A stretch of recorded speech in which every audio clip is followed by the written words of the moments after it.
거룩하신 하나님, 오늘도 주 안에서 새로운 하루를 시작하도록 인도해 주심을 감사합니다. 우리가 우리의 인생을 살아가지만 모든 것에서 우리는 무지하고 연약하고 부족할 때가 많으며 무엇보다 하나님의 뜻대로 온전히 살아가지 못하는 죄악된 것들이 있기에 우리의 생각과 판단만으로는 우리의 삶이 온전한 삶이 될 수 없음을 고백합니다. 그러기에 내 판단과 욕망보다도 하나님의 말씀과 주님의 인도하심과 이끄심의 손길을 저희들은 더 따를 수 있기를 원합니다.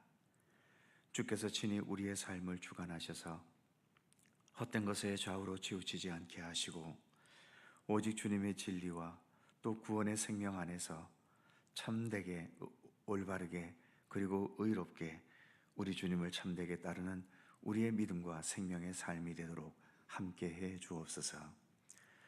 오늘도 세상 사람이 아닌 하나님의 사람으로 살기 원하여 하루의 첫 시간을 주님과 함께 하오니 주 성령께서 친히 모든 시간 동행하시고 이끄시며 함께해 주시기를 원하옵고 우리 구주 예수 그리스도의 이름으로 기도하옵나이다. 아멘. 찬송 430장입니다. 430장.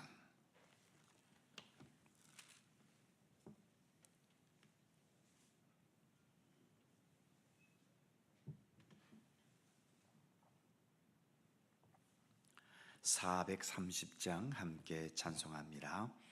주와 같이 길 가는 것 즐거운 일 아닌가. 우리 주님 걸어가신 발자취를 밟겠네. 한 걸음 한 걸음 주 예수와 함께 날마다 우리 걸어가리. 어린아이 같은 우리 미련하고 약하나 주의 손에 이끌리어 생명길로 가겠네. 한 걸음 한 걸음 주 예수와 함께 날마다 우리 걸어가리. 꽃이 피는 들판이나 험한 골짜기라도 주가 인도하는 대로 주와 같이 가겠네. 한 걸음 한 걸음 주 예수와 함께 날마다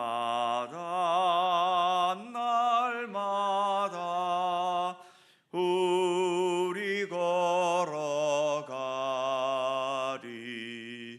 옛 선지자 해녹같이 우리들도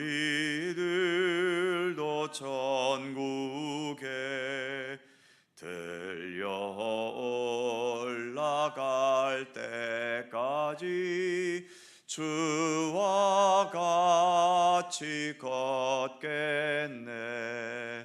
한 걸음 한 걸음 주 예수와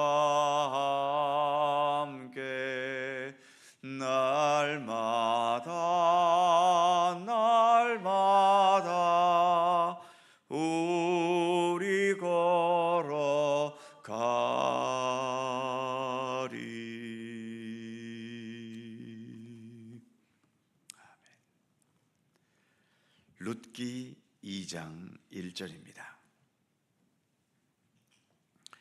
구약성경 402면 룻기 2장 1절에서 3절까지의 말씀입니다. 세 개의 절을 다 함께 한 목소리로 봉독합니다. 나오미의 남편 엘리멜렉의 친족으로 유력한 자가 있으니 그의 이름은 보아스더라. 모압 여인 룻이 나오미에게 이르되 원하건대 내가 밭으로 가서 내가 누구에게 은혜를 입으면 그를 따라서 이삭을 줍겠나이다 하니 나오미가 그에게 이르되 내 따라 갈지어다 하매 룻이 가서 베는 자를 따라 밭에서 이삭을 줍는데 우연히 엘리멜렉의 친족 보아스에게 속한 밭에 이르렀더라. 아멘. 본문 1절을 다시 보면 나오미의 남편 엘리멜렉의 친족으로 유력한 자가 있으니 그의 이름은 보아스더라. 2장의 이야기가 가능한 이유는 나오미가 나는 모든 게 다 망했다면서 삶을 포기해버렸다면 2장의 이야기는 있을 수 없는 얘기입니다. 있어도 의미가 없지요. 그렇게 모든 것을 다 잃어버린 상황에서도 나오미가 삶을 포기하지 않았고 나를 괴로움이라는 의미인 마라라고 부르면서까지 그렇게 겸손하게 그의 인생을 다시 시작했기 때문인 겁니다. 그 새로운 시작에서 한 가닥의 희망이 보이기 시작했음을 오늘 본문 1절은 말해주고 있는 거죠. 나오미의 죽은 남편인 엘리멜렉의 친족 중에 유력한 자가 있었다라고 말합니다. 유력하다는 것은 재산도 있고 권세도 있다는 얘기겠죠. 그런데 베들레헴에 들어오자마자 갑자기 이렇게 길이 열린 걸까요? 그건 아닐 겁니다. 성경은 많은 부분들을 축약해서 말하기 때문에 오랜 세월 후의 일들도 마치 하루아침에 일어난 것처럼 보일 때도 있죠. 룻이 보아스를 만나게 된 것도 일하러 간 첫날이기보다도 오랜 시간 흐른 뒤였을 겁니다. 2절 말씀을 보면 모압 여인 룻이 나오미에게 이르되 원하건대 내가 밭으로 가서 내가 누구에게 은혜를 입으면 그를 따라서 이삭을 줍겠나이다 하니 나오미가 그에게 이르되 내 따라 갈지어다. 시어머니도 과부고 며느리도 과부이지요. 그 시대에 가장 가난하고 가장 힘들게 살아갈 수밖에 없었던 최하층의 현실인 겁니다. 이들이 할 수 있는 일은 사실 거의 없었지요. 있다면 거의 구걸하는 수준의 일들일 뿐이었던 겁니다. 특히 룻은 이스라엘 여인도 아니고 이방 모압 여인이었기 때문에 어디에 가서 일하기도 더 어려웠을 겁니다. 그래서 2절 중간 부분에 보면 내가 누구에게 은혜를 입으면, 정말 누군가 특별히 도와주지 않으면 룻은 일도 할 수 없었지요. 이삭을 줍는다는 것은 곡식을 거두려 낫지를 할 때에 바닥에 떨어진 이삭은 가난한 자들이 주워서 먹을 수 있도록 줍지 않았습니다. 율법에 그렇게 정하고 있지요. 일종의 가난한 자들을 위한, 좋게 말하면 배려인 것이고 좀 나쁘게 말하면 동양 비슷한 거죠. 그런데 과연 곡식을 거두면서 얼마나 많은 곡식들이 땅에 떨어졌겠습니까? 그러니 하루 종일 허리를 굽혀 주어도 간신히 한두 끼 먹을 정도였을 뿐이었을 것이고, 그나마 땅의 주인이 배려해서 일부러라도 좀 더 흘려주면 좀 더 많은 곡식을 먹을 수 있었겠지요. 아무튼 먹고 살기 위해 룻은 이삭을 주우러 나가야만 했습니다.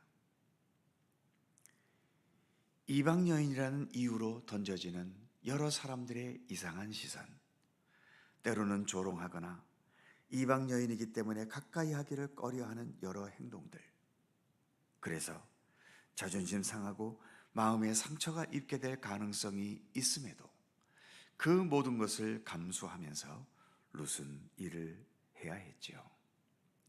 다행히 룻을 받아주는 곳이 있었는데, 그곳이 바로 엘리멜렉의 친족 중에 유력한 자였던 보아스라는 사람의 밭이었던 겁니다.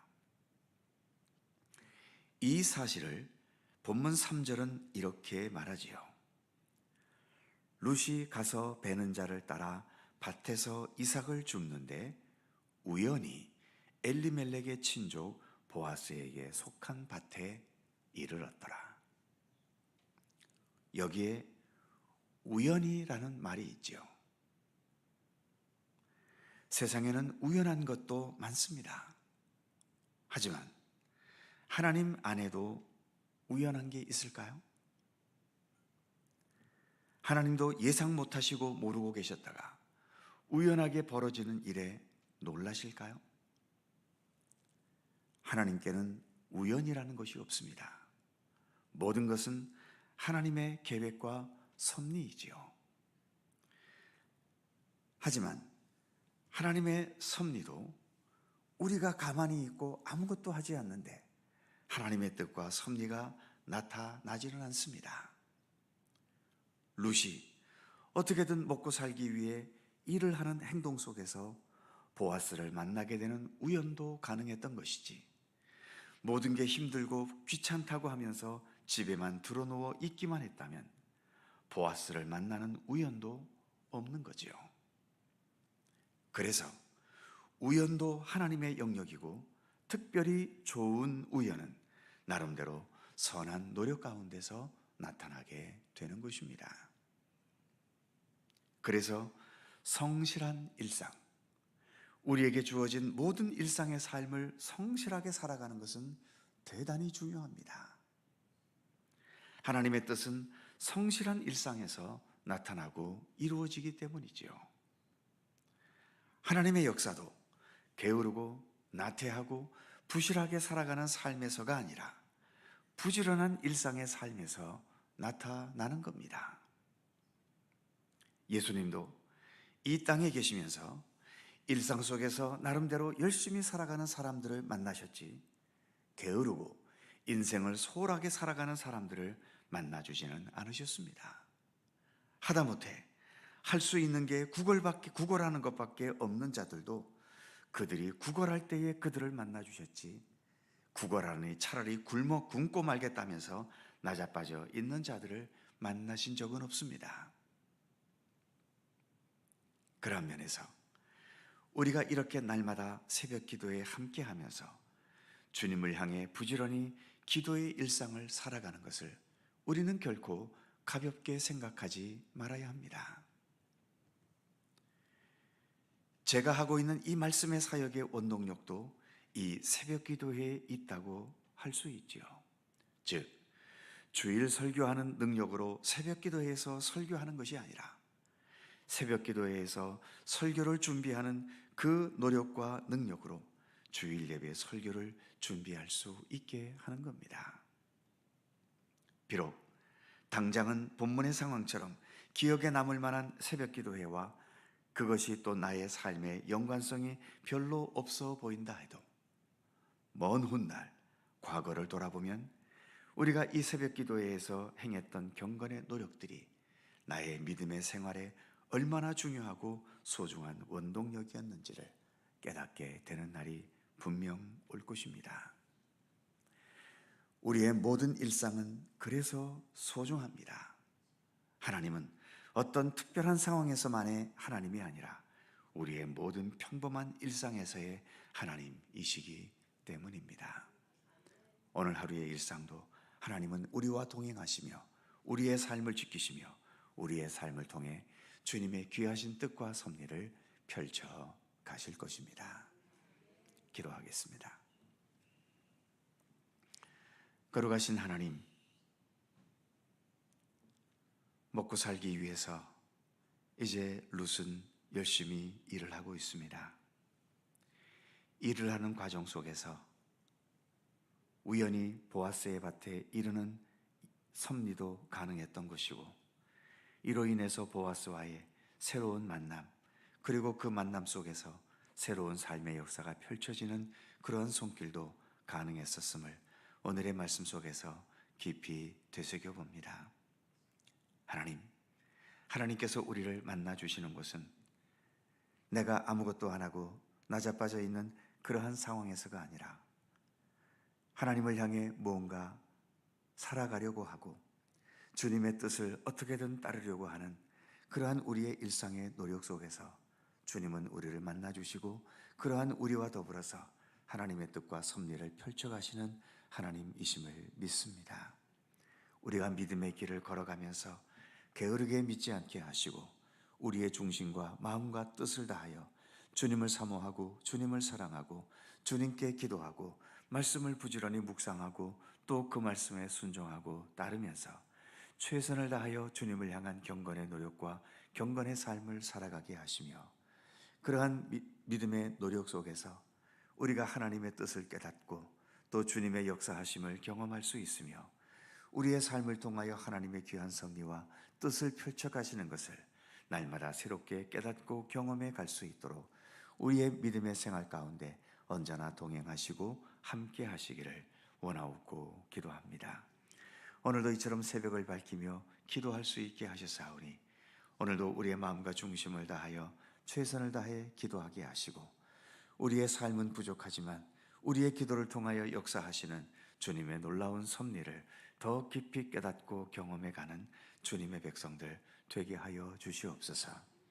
날마다 우리에게 주어진 일상, 그리고 새벽마다 주님께 나와 이렇게 머리 숙여 기도하는 이 기도의 일상에 이르기까지 모든 일상 하나하나가 참으로 소중하고 귀한 것임을 인식하면서 항상 우리 주님을 바라보고 주님을 기억하며 주님을 생각하면서 주님과 동행하기를 더 힘쓰는 우리들의 믿음의 과정이 되도록 함께하여 주시옵소서. 오늘도 간절히 간구하는 우리 모두의 기도의 제목들을 하나님 기억해 주시고 오직 주님의 섭리와 뜻 안에서 응답되고 이루어지도록 역사하여 주시옵소서. 특별히 삶의 여러 아픔과 무거운 짐을 지고 있는 우리의 성도들이 있습니다. 치유되기 힘든 여러 육체의 질고와 아픔들, 또 우리의 인간의 힘으로 풀어내기 힘든 얽히고 설킨 삶의 고통과 고뇌와 아픔과 고민거리들, 또 나로서는 최선을 다하지만 내 주변 사람들이 나를 힘들게 하고 나를 아프게 함으로 인하여 날마다 상처와 아픔에 시달려야 하는 모든 삶의 상황들, 하나님 그 모든 것 속에 늘 주님께서 치유와 강건케 하심과 모든 것에서 합력하여 선을 이루시는 주님의 귀한 섭리로 늘 동행하시고 함께 하시고 우리를 지켜주시기를 원하옵고 기도합니다. 오늘도 주님과 함께 동행하는 귀한 한 날의 삶이 되기를 원하오며 우리 구주 예수 그리스도의 거룩하신 이름으로 기도하옵나이다. 아멘. 하늘에 계신 우리 아버지, 아버지의 이름을 거룩하게 하시며 아버지의 나라가 오게 하시며 아버지의 뜻이 하늘에서와 같이 땅에서도 이루어지게 하소서. 오늘 우리에게 일용할 양식을 주시고 우리가 우리에게 잘못한 사람을 용서하여 준 것 같이 우리 죄를 용서하여 주시고 우리를 시험에 빠지지 않게 하시고 악에서 구하소서. 나라와 권능과 영광이 영원히 아버지의 것입니다. 아멘. 함께 기도하시고 자유롭게 돌아가시겠습니다.